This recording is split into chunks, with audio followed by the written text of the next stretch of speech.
let's talk AI. After the success of the video that I'm going to put right here that we had 2 weeks ago about how I run my entire public adjusting business and work my insurance claims all through AI, it was so popular, I want to do another one. But this one's not just for the public adjuster. Guys, if you're an entrepreneur, business owner, or just running your daily life and using ChatGPT and AI, you have to learn how to prompt. So what I'm going to teach you today are my 3 favorite frameworks on how to exactly prompt ChatGPT so that you can get the most accurate information that you need. Let's get right into it right now. In 3, in 2, in 1. Welcome everyone to the show. I'm so excited for the topic that we have in store for you today. Don't forget to subscribe and hit that like button so that you can watch every show going forward. What's up everyone? My name is Vince Perri, your entrepreneur, your business owner, here to teach you, the entrepreneur, the struggling business owner, the person who just can't figure it out, or how about the person who's just so overwhelmed that they can't take it anymore? And my public adjusters, this is for you too. We're gonna go through what I feel are the 3 best ways to ultimately prompt your ChatGPT to get the most information. But before I do that, I want you to subscribe because things are changing here. We're going more broad. This is not just for the public adjuster anymore. This is for anybody who really needs some education, some impact, some leadership, some mindset, some sales, systems, processes, everything. Right now, this is the time. Subscribe. I want you to hit the bell and I want you to share this information. If you think it's good, share it. Share it amongst everyone because we're going next level with this channel and I cannot wait. So let's get right into it, guys. Artificial intelligence, ChatGPT. People are probably so tired that are around me of hearing it. But ever since I started really looking into it, it's just like the conversations actually come and they are coming to me because I'm providing more content about it. And because I'm using it so much, I'm getting comments. I'm getting direct messages. I'm getting phone calls, voice notes from friends, family, and different acquaintances asking me, hey, what do you do to use it? How are you using it? How do you prompt it? How do you set it up? What projects do you use? Do you create GPTs? And I'm learning all about it. One thing that I am doing, I want you to do as well, is I am dedicating every day to not only use AI, but to also learn about it. It is the future. And either you get on the train or you're going to get left behind. And this goes for anybody, whether you are an entrepreneur, a business owner, or you're just an administrator, just working your day to day and feel like you don't need it. I'm telling you, if you want to go next level and if you want to provide more value to your business and to those around you and to your company, and you want to just be more valuable, you need to get on this train because what it does, it takes you and it basically expands you. It 10x's you. It makes you that much smarter. It makes you that much faster. It makes you that much ultimately better at what you do. So you might as well use it. And again, it doesn't matter because if you don't, everyone will. So now your competition that's using it, that's better, stronger, faster, more intelligent now because they're using it to gather the information, they're going to surpass you. And you will no longer be valuable to the workforce anymore. So let's do it. So what I'm going to teach you today is going to help you tremendously, especially for those that don't like it, and or especially those that don't like the AI and they're just not getting the results that they want. Hey, I use ChatGPT and I tell it to do this and I tell it to do that, and what it gives me is well, crap, and I can't use it. Or I rather just type the email because what it's giving me back anyway is the same thing that I would have typed, maybe just a little bit better, or it sounds too robotic and it doesn't really sound like me, which I have a solution for that, but that's for another video. So by doing the prompts correctly, and there is a framework that you have to use. I personally like one in particular, which we're going to go over, but I decided to break it down into 3.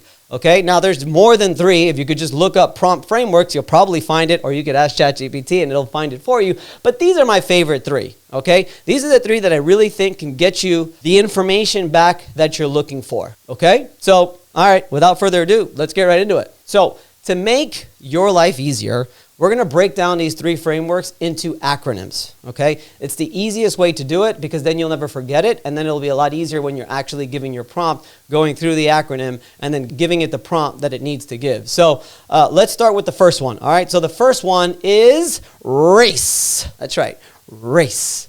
What does that stand for? Role, action, context, and expectation. Okay, what is role? You have to clearly define what you want the ChatGPT to be. That's right. That means you basically have to say, you're an expert content creator for public adjusters, and I want you to create a YouTube channel or a YouTube video talking about XYZ. You want to say something like, you are the human resources director, and I want you to come up with a job description for this particular job. You are a marketing expert. You are marketing GPT, and you're an expert in marketing, and you know how to set up lead magnets and nurture sequences, and that's what we're going to set up now. You have to give it a role. A lot of people don't know that, but you do. You have to actually say, hey, you are this, because I guess it gives it an understanding of, okay, here's what I need to do. All right, now tell me where I go from here, but I understand that this is the role that I have. Guys, it's a game changer. It's a game changer. It just changes the whole game, and you can take it to the next level by using those roles, whatever role you create, to create a GPT or to create a project or whatever. So rule number 1 is role. You have to clearly define who you want the ChatGPT to be. The next one in race is action, okay? Specify what you want the ChatGPT to do. You need to really articulate the precise action that you want ChatGPT to take. This set ensures that you basically set up the clear instructions leading to more accurate and valuable output. So you need to say exactly what needs to be done. So we can go back to our original example, which is, let's see, you are an expert content creator for public adjusters. What's the action? I want you to provide a step-by-step script for claims handling. Another one that I used before is you are the human resources director, and I want you to create a job description for an executive assistant that I want to hire for this job or for this company. You have to give it direct action. Now, the more information, guys, I'm giving you one sentence, okay? The role is usually going to be about one sentence, but the action it could be a lot. It could be a lot that you want to give it. So be as detailed in the action as you can. Just make sure that you're giving it all the step-by-step things that sort of need to be done, okay? The next one is C. C is for context. You have to give detailed context. You have to just sort of tell it what it's about and what it is. If you are the ChatGPT, you are the human resources director, and I need you to create a job description for an executive assistant for Elite Resolutions. Elite Resolutions is a public adjusting firm that's been around for this long. There's this many people. The owner is this person. Elite Resolutions works insurance claims and public adjusters, and a public adjuster is this, and we handle claims from A to Z. Be as detailed as possible in just the overall context of what it is, and it's going to just give it a much better understanding. The next thing is, of course, expectation. This is my favorite because, quite frankly, this is how you lead. So one of the ways that I make sure I try to make my admins and everyone else around me understand when I'm trying to make a point is I'm sort of giving it, one thing I do a lot is I give the result. So what is the result that I'm looking for? Now help me get there, okay? That's how I lead. Again, that's in my leadership course and stuff like that, is instead of just giving direct direction, and I'm talking about leadership now, you want to, as a leader, you want to just give them the result that you're looking for, because I already have the result in mind. Now I need help for you to give me the other 80% to just put into action and get to my result. And however you get there, I'm okay. Well, I hope you enjoyed what you've had so far, because wait until you see what's coming up next, and don't forget to subscribe. And leading your ChatGPT is not that much different. The last thing is expectation. You want to basically clarify exactly the result that you want to get from this particular prompt. For example, the audience, okay, let's go back to the YouTube example, is the audience is brand new adjusters who need clear guidance, okay? And they need a roadmap on what to do. Let's go back again to the other example, which is you're the human resources director, and now that's the original role. I need a job description for an executive assistant for Elite Resolutions. There's your action. Let's give the context. The role is going to include office duties for Elite Resolutions, but it'll include office duties, and it'll include following up on emails and following up with insurance adjusters and scheduling and so on and so forth. And ultimately, I want this person to work for me, and I want them to be successful with Elite Resolutions for a very long time. Give it the result that you want. So it's all about making sure you're setting a clear role of what it is, like literally giving it a title, all right? Giving it the action steps that need to be taken, giving it the overall context, and then asking for the result or telling it the result that you actually want, okay? That's my favorite prompt, guys. That's basically how I prompt every single thing. But I'm going to get into two more. The second most popular framework that I've noticed and that works the best is called RISE, R-I-S-E, okay? Now you're going to notice there's going to be a couple here that are exactly the same, okay? It's just a different format of doing it. And of course, RISE, what do you think R stands for? Roll again. One of the most important things that I learned in prompting is always giving it a role. I had one of my admins just the other day told me the prompt that he gave, and I was so proud because I did a little bit of a teaching with some of my team, and he was doing it. He's like, I think the role was an executive assistant, and you need to create a script for Vince. Actually, it was for the podcast. You need to create an overall summary and questions for Vince before his podcast show, because every guest that comes on, we send them a questionnaire, and I get the whole thing. So he basically gave the prompt to take the answers and create a summary and create a list of 10 questions to basically direct the show. But he gave it a title. So again, even with the RISE framework, R is for role. What is role? Clearly define the identity that ChatGPT needs to assume.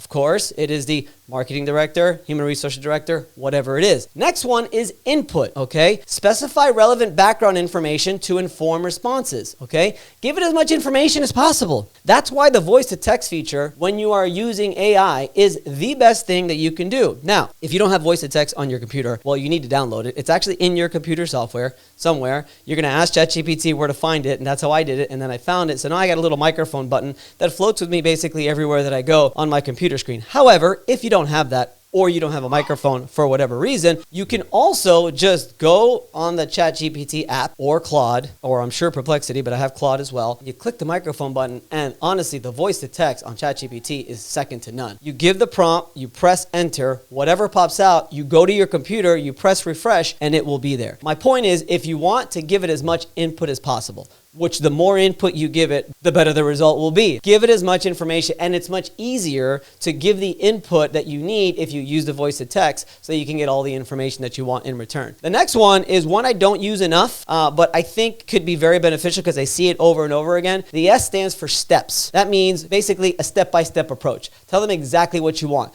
And I will tell you why. Because when you do the step-by-step approach, what comes back is the whatever it is that you ask for, step by step. So if you are creating an email and there's things and points that you want to make sure that you understand that the order in which that you give it in is the email in return that you will get in that order. So be aware that if you do give step by step by step, it will come in return. So by you already being prepared to give exactly the sort of format, the step-by-step format that you want your, say, example, email, then you have to make sure that you're aware that you give it in the proper step-by-step format that you want it in. And then the last one is, again, result. Expectation. That's the last one in RISE, is define exactly what the outcome that you're looking for. So notice that we have role and expectation in both of them. I think you see where we're headed at, right? So let's do one more. I was only going to do one in the video, but I figured I'd do three, so why not? Last one is called care.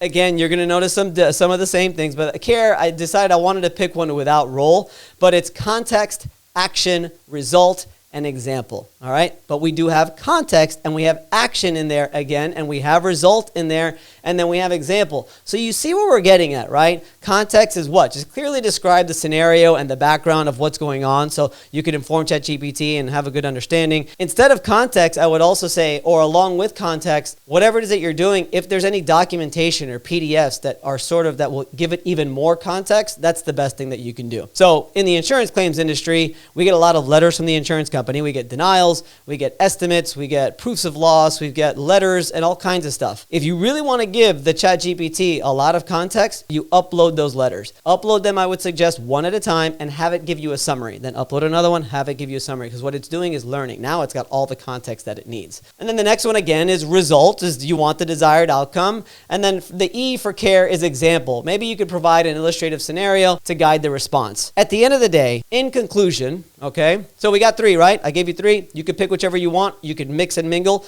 and do it into one, whatever you want. My favorite is just making sure that I have the role, making sure that I'm extremely descriptive, okay, and give it a lot of context. And then I like to just make sure that I give it the result. What is the result that I'm looking for? And with that, I get pretty much everything that I want. If I'm really deep diving into an email or something to an insurance company, I'm definitely going to upload documentation to try to give it as much context as possible. So definitely the role, the input, the context, and the result by far are the most important things that I believe you need to input so that you can get the best possible result. If you're responding to an email, put the email that you're responding to as well before you even ask for it for the response to allow it to have better context. But the one thing that I would like for you to start implementing right now by far is role. Start giving your ChatGPT a role every time you want to get a good response. Every time you feel like you're going to dive in, all right, and you want to get the best possible thing in return, give it a role. Last thing I'm going to suggest is you do the same thing with your projects. Give your projects a role as well, and then everything in that project, it will sort of have an understanding of what it needs to spit out. So, in conclusion, I hope you learned something here, because quite frankly, that's next level. A lot of people, majority of people, do not know about the intricacies about getting the proper result from AI. Just a lot of people don't know. A lot of people don't know about giving it the role, and a lot of people don't know about the attention to detail that you need to actually give and the broad sense of context that you need to give so you can get the result. It actually takes a certain kind of mindset. I think the entrepreneurial mindset is best for prompting because we think outside the box, we're thinking ahead in the future, we know the result that we want, Okay, we know the person that we're sort of talking to and asking for it, so we could easily give it a role, and we could just really get all the information in there. I love it. I get everything that I need. I use it a lot more than you would probably think. Whatever it is that you think, I use it more than that. So really just making sure that you're using effective prompts to make ChatGPT a powerful tool will help you get next level. I wanted to create that video because I feel everything that you see is just like copy pasting prompts already made. But you gotta have a framework. You have to get the skeleton and understand exactly how you're supposed to prompt it to give it the information that you want. So that's it, guys. I've been wanting to make another AI video for a while, and I feel like that was the one. That was the one right there. Create it however you want, take it however you want. Quite frankly, I want you to know that I am constantly learning. I am like a freaking sponge. I've got a lot of coaching that I take. I've been running businesses for over 15 years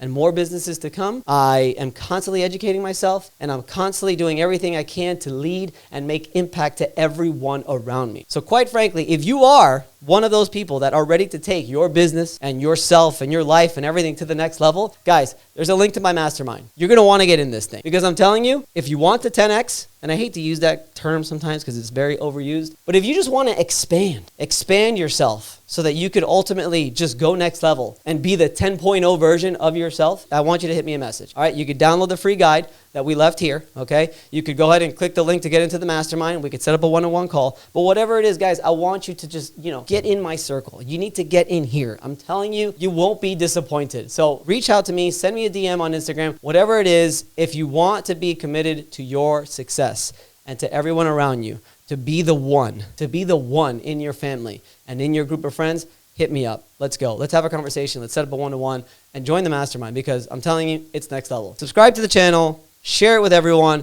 follow me on social. This is going to be a great year, and going forward, it's going to get even better. You're going to want to follow the stuff that we're doing because it's very exciting. All right, guys, thank you very much. I hope you have a great week, and we'll see you next week. Peace out. Thank you for watching, guys. I really hope you enjoyed the show. I put a lot of work, an entire team, we put a lot of work into this to make sure that you get what you need. Don't forget to subscribe. Don't forget to hit the bell, and don't forget to share the information as well. I promise there's going to be somebody else that will enjoy it as well. Set up a one-to-one with me so we can see how we can take your game to the next level.